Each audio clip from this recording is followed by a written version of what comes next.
헌법재판소의 판결을 능멸하는 것은 헌법 질서 자체를 능멸하는 것이고, 더 나아가서는 대한민국 자체에 대한 존재의 부정과 능멸이다. 저희는 그렇게 보고 있습니다. 그래서 매우 엄중한 사안으로 보고 이에 대해서 국회가 바로잡기 위해서 오늘 탄핵안을 제출했습니다. 네, 방금 야5당에서 최상목 기재부 장관에 대한 탄핵안을 발의했습니다. 최상목 현재 권한대행은 지난달 27일 날 헌법재판소에서 마은혁 재판관을 임명하지 않는 것이 위헌이다, 국회의 권한을 침해했다라고 재판관 전원일치 판결이 있었음에도 불구하고 그 판결을 아직까지 따르지 않고 있습니다. 이미 3주가 지났습니다. 우리 헌법과 헌법재판소법에 따르면 권한쟁의 심판이 인용됐을 경우에는 그 인용된 취지에 따라서 구체적인 처분을 하여야 한다라고 되어 있습니다. 그런데 이 법마저 지금 무시하고 있는 것입니다. 다시 말해 헌법재판소, 법원의 판단을 행정부가 대놓고 무시하고 헌법재판소를 능멸하고 있는 행위에 대해서 국회가 이를 바로잡기 위해 오늘 탄핵안을 제출했습니다. 헌법재판소의 판결을 능멸하는 것은 헌법 질서 자체를 능멸하는 것이고, 더 나아가서는 대한민국 자체에 대한 존재의 부정과 능멸이다. 저희는 그렇게 보고 있습니다. 그래서 매우 엄중한 사안으로 보고 이에 대해서 국회가 바로잡기 위해서 오늘 탄핵안을 제출했습니다. 사유를 간단히만 설명드리고 말씀을 좀 다른 분께 넘기겠습니다. 총 4가지 탄핵 사유를 삼았습니다. 첫 번째가 지난 12.3 내란과 관련해서 공범 혐의가 있다라는 것입니다. 잘 아시는 것처럼 지시문건을 받았고 이를 기재부 차관에게 다시 넘겨서 이행을 지시한 것이다라는 의혹이 제기되고 있고, 저희는 그것을 내란의 공범으로 보고 있습니다. 두 번째가 방금 말씀드렸던 가장 중요한 탄핵 사유인 마은혁 재판관을 임명하지 않는 행위입니다. 마은혁 재판관을 임명하지 않는 행위는 2가지로 나눌 수 있습니다. 헌법재판소의 권한쟁의 심판이 있기 전과 헌법재판소의 판결이 있은 이후로 나눌 수 있습니다. 둘 다 자기 의무가 발생했지만 헌법재판소 판결 이후에는 헌법재판소법에 따른 처분을 할 의무가 별도로 더 발생했기 때문에 이것은 또 다른 탄핵 사유가 돼서 마은혁 재판관을 임명하지 않는 행위는 2가지 탄핵 사유가 행위가 존재한다, 이렇게 보시면 좋겠습니다. 세 번째가 마용주 대법관을 임명하지 않는 행위도 같은 논리로서 저희가 탄핵 사유로 삼았습니다. 특히 마용주 대법관 같은 경우에는 윤석열 대통령이 국회에 인사청문회 요청서를 보냈습니다. 다시 말해서 직무가 정지되기 전에 윤석열 대통령이 임명할 의지가 있으니 국회에서 동의를 해달라고 요청을 보낸 사람임에도 불구하고 아직도 임명하지 않고 있다는 심각한 문제가 있습니다. 네 번째가 상설특검에 따른 특별검사 임명 의뢰를 하지 않은 행위입니다. 이 역시 지금 최상목 권한대행이 된 이후로 85일째 법에 명확하게 되어 있는 의무를 이행하지 않고 있습니다. 그래서 이 4가지를 저희가 탄핵 사유로 삼았습니다. 반드시 헌법재판소에서 저희가 가결하고 헌법재판소에서도 이 부분은 인용될 것이다라고 저희는 강력하게 생각하고 있습니다.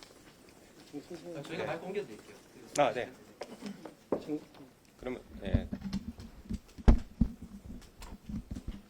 여기서부터 쭉 오는 게 나을 것 같아요. 공개줘. 밑에 마이크가 있네. 예, 조국혁신당 원내수석 부대표 정춘색입니다. 최상목 권한대행의 위헌 위법한 행위가 많지만 그중에서도 가장 중요한 것은 저는 헌법 수호의 의지가 없다는 점입니다. 왜냐하면 헌법재판소가 설립된 취지는 87년 민주항쟁의 정신을 이어받아서 88년도에 설치가 됐고요.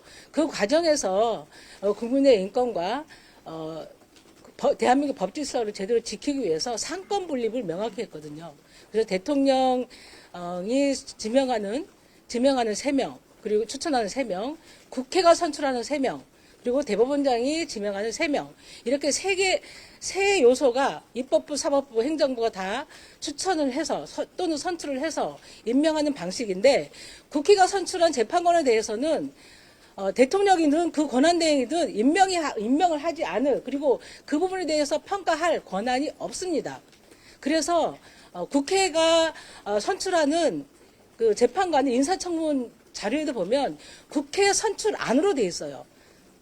그리고 대통령이 추천하는 몫은 임명 동의 안으로 옵니다. 그러니까 국회가 선출하면 끝인 거예요.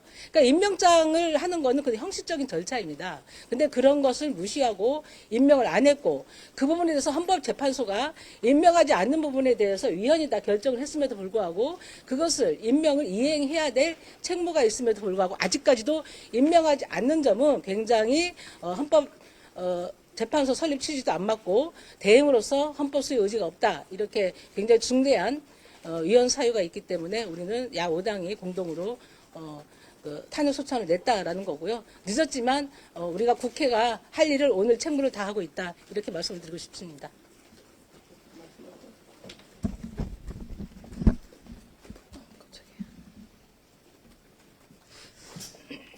네, 사실 많이 늦었습니다. 그 점 국민들께 참으로 송구하게 생각합니다. 12.3 윤석열의 친위 쿠데타를 진압한 직후에 윤석열 내란 우두머리를 탄핵함과 동시에 이 내란에 가담했던 혹은 그런 의혹이 있는 책임이 있는 국무위원들을 모두 책임을 물어서 탄핵을 했었어야 됨에도 불구하고 국정의 안정을 위해서 여러 가지 고민들 속에 그러지 않았습니다.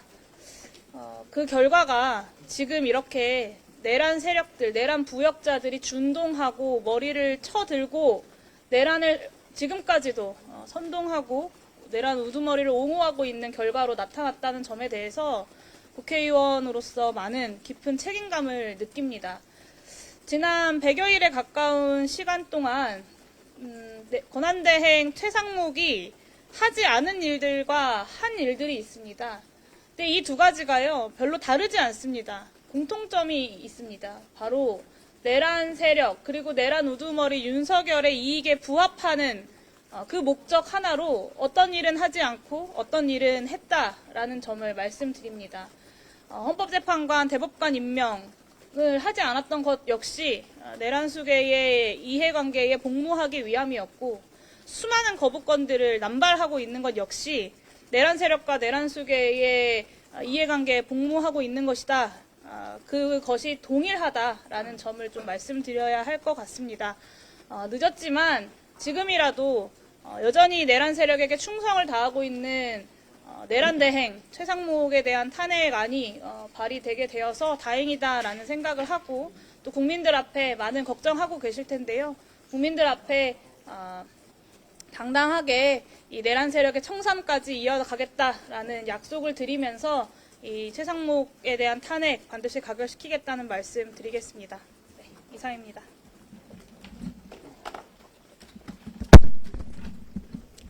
예, 진보당 원내대표 맡고 있는 울산북구의 윤종호 의원입니다. 대한민국에서 헌법을 수호해야 될 가장 책임이 큰 최상목 권한대행이 지속적으로 헌법을 파괴하고 있습니다. 그러고도 우리 국민들에게 헌법을 지키라고 이야기할 수 있는 자격이 있는지 의심스럽지 않을 수가 없습니다.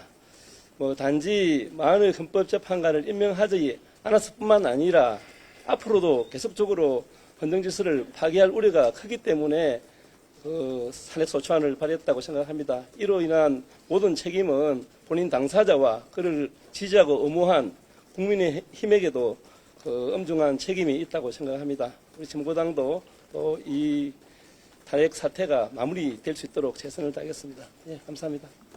질문 한두 가지만 받고 또 자세한 것은 저희 노종면 대변인께서 추가로 또 질문 받도록 하겠습니다. 네. 네, 현재 27일 다음 주 목요일 날 본회의가 예정되어 있기는 한데요. 저희가 이 표결과 관련된 일정은 의장실이랑 상의하고 있습니다.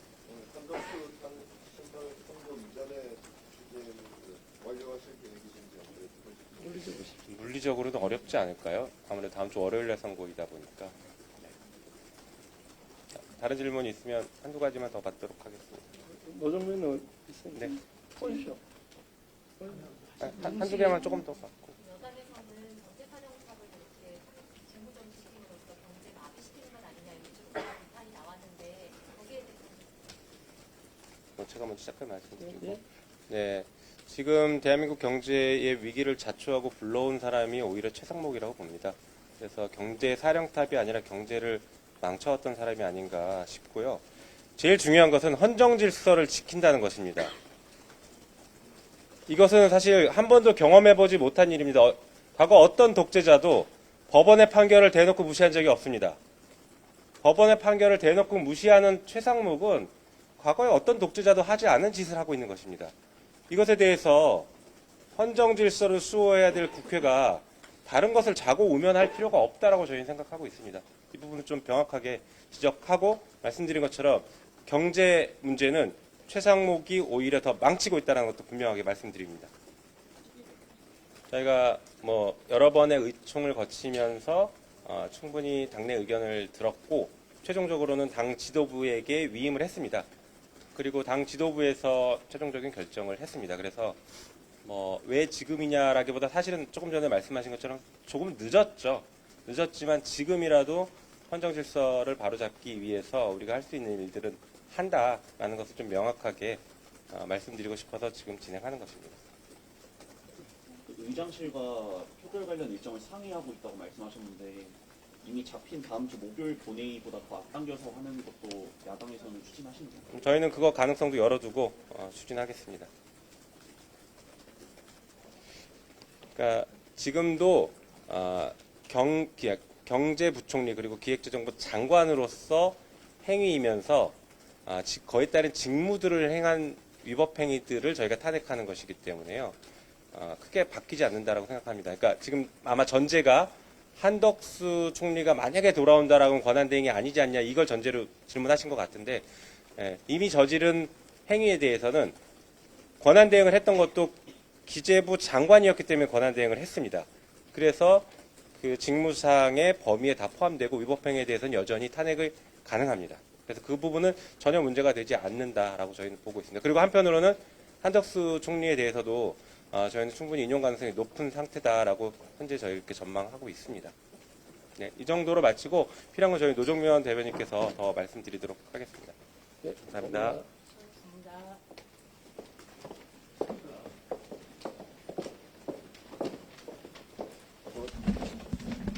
구체적인 질문들까지 하셔서 추가 질문이 별로 없을 것 같긴 한데, 네. 논의는 수주에 걸쳐서 진행돼 왔고요. 그리고 지난 목요일 밤에 지도부, 그러니까 원내 대표한테 위임한다는 의총 결론이 나왔고, 그 이후에 원내대표가 그래도 혼자 독단적으로 결정하는 것보다는 최고위의 입장을 더 물어보겠다라는 자체 판단을 했고, 그래서 계속 몇 차례 최고위원 간담회 내지는 최고위가 진행이 됐습니다. 오늘 오전까지도 이런 조율 과정이 있어서 갑작스러운 결정은 이제 공표된 것은 당연히 어떤 시점인가는 이렇게 훅 우리하게 다가오는 거지만 발의를 오늘 할 것인가 아니면 한덕수 결론 나온 다음에 볼 것인가가 이제 막판 고민 대상이었어요. 그 부분을 오늘 발의하는 것으로 정리했습니다. 다른 질문 있으신가요? 그러니까 이 사안 자체가 한덕수 총리 그 파면 여부에 그 연계돼 있다라는 것은 막연한 판단이고 따져보면 따져볼수록 연계돼 있지 않은 별개의 문제다. 최상목 부총리가 대통령 권한을 대행하면서 일어난 일이 한덕수 총리가 파면이 되든 아니면 복귀를 하든 그 사실관계가 바뀌지 않는다라는 판단이 매우 중요하고 그래서 막연하게 사람들이 한덕수 총리가 돌아오면 탄핵을 못하는 거 아닌가라는 그런 비과학적인 그런 생각들을 하고 있는데 그 부분에 대해서도 선제적으로 그게 아니다. 이 부분은 당위가 분명하고 그리고 또 한덕수 총리의 직무 복귀 여부와 무관하다는 점을 발의라는 절차 진행을 통해서 국민께 알리고 싶었던 겁니다. 지금 발의를 한 이상 늦출 이유는 없다고 보고요. 다만 이게 저희 당 혼자 뭐 정해서 갈 수 있는 건 아니니까 국회의장님하고 이 부분 여러 가지 문제들을 짚어가면서 검토할 텐데 우리는 빨리 열자고 요구할 방침이에요. 근데 아까 어느 기자분 질문하셨던 것처럼 그러면 뭐 한덕수 총리 전에 가능하냐? 가능하려면 일요일에도 열어야 되는 건데 그렇게까지 생각하고 있지는 않습니다. 이미 우리는 다 답을 공유하고 있는 것 같아요. 그런 주장이 존재하는 반면에 이 헌법재판소의 위헌 결정까지도 무시하는 행정회기가 지속되는 것은 안정적인 그런 국정 운영인가? 여기다가 심각한 의문이 있는 거잖아요. 이 두 부분이 충돌하는 것이고 당위론적으로 따지자면 뭐 굳이 제가 말을 보태지 않아도 결론은 분명합니다. 다만 정무적으로 어떤 판단을 하는 영역으로 이제 정치인들이 생각하면서 언제가 조금 더 효과적일 것인가 이런 생각들을 개별적으로는 다 하시죠. 그런데 저희 당의 최종 판단은 본질에 집중하고 당위에 부합하게 결단하겠다. 이런 입장을 정리한 겁니다. 이게 뭐 형사의 문제는 아니어서 비유가 조금 적절할지 모르겠습니다만 범죄자를 잡아 넣는다고 그 범죄를 막을 수 있는가라는 질문처럼 저는 들립니다. 뭐 기자님께서는 그런 질문들이 있으니까 말씀하신 거라고 이해는 합니다만 그렇게 답변 드리겠습니다. 보장할 수 있는 건 없죠. 최선을 다하는 거죠. 시스템에 따라서, 기준에 따라서. 한 가지 당부를 드리자면 시점이 지금이 맞냐 안 맞냐보다 탄핵 사유로서 적절한 것인가, 탄핵 사유가 충분한 것인가 이 부분에 조금 더 집중해 주시기를 요청드립니다. 그리고 왜 탄핵을 하려고 하느냐라는 질문을 굉장히 많이 받는데 그것도 이해는 돼요. 현실적으로 뭔가를 하는 것에 대해서 질문을 하게 돼 있으니까. 네, 제가 많은 기자분들하고 대화도 해보고 또 여러 의견을 가지신 의원님들하고도 대화를 해봐도 탄핵 사유가 불충분하다는 분은 단 한 분도 못 만나봤어요. 그러면 질문은 왜 하지 말아야 하는가, 왜 하면 안 되는가가 우선돼야 되지 않나라는 생각을 하게 됩니다. 하면 어떤 부작용이 있는데, 그래서 아까 뭐 경제적인 여파 이런 것들 이제 우려하셨는데, 그런 부분들은 아까 우리 수석이 답했듯이 그럼 이런 헌정 질서가 무시되는 상황을 유지하면 경제를 회복시키고 성장하는 데 도움이 되는가? 라는 질문을 안 던질 수가 없어요. 그리고 민주당이 뭐 탄핵을 막 남발해서 국정이 어려워졌다고 하잖아요. 대한민국 망했어야죠. 탄핵은 최소한에 그쳐야 하고 최후의 수단이어야 한다는 데 동의합니다.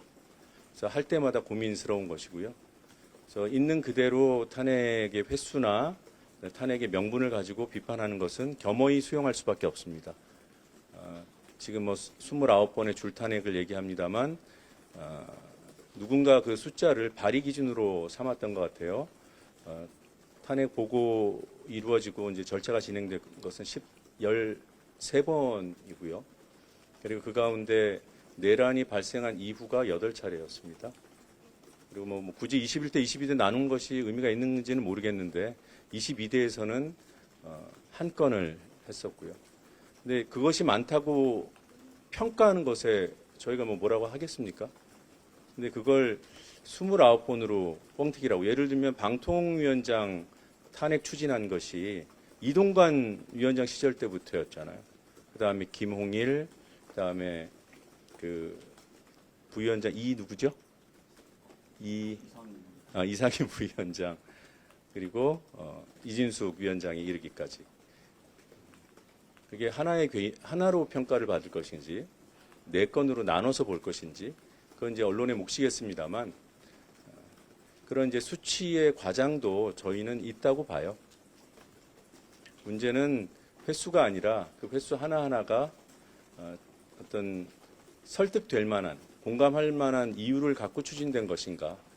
그리고 저희가 말씀드리는 이 13차례의 윤석열 정부 하에서 민주당이 주도해서 추진했던 탄핵 사례 가운데 6건이 검사입니다. 이제 검사에 대한 탄핵은 저희도 이것이 한 번도 시도된 적이 없었던 거기 때문에 굉장히 두려운 마음으로 건건이 이제 체크해 가면서 추진을 해왔습니다만 역시 거기에 대한 평가도 국민과 언론이 하는 것이라고 봅니다. 아무튼 뭐 사실관계가 그렇다는 말씀이고요. 네. 제가 그 의장실과의 협의 채널을 전부 다 알고 있지는 않아요. 저희가 공식적으로 공지하고 하는 협의도 있고 비공식적으로 만나서 하는 협의도 있고 수시로 전화가 이루어지는 협의도 있고 그 단계 하나하나를 제가 지금 다 체크를 못하고 있기 때문에 원하시는 팩트체크는 지금 이 시점에서는 좀 불가능하고 다음 주 목요일 예정돼 있는 그렇죠. 다음 주 목요일로 예정돼 있는 본회의 일정은 13일, 20일, 27일 이렇게 세 날짜를 한꺼번에 잡았던 거잖아요. 네, 그거보다 당겼으면 좋겠다라는 의견들이 내부에 있습니다. 그건 일단 저희 의견을 완벽하게 통일한 다음에 협의를 할지 타진을 해본 다음에 우리 입장을 정해서 추가 협의를 요청할지 그 부분은 좀 열려 있는 것 같아요.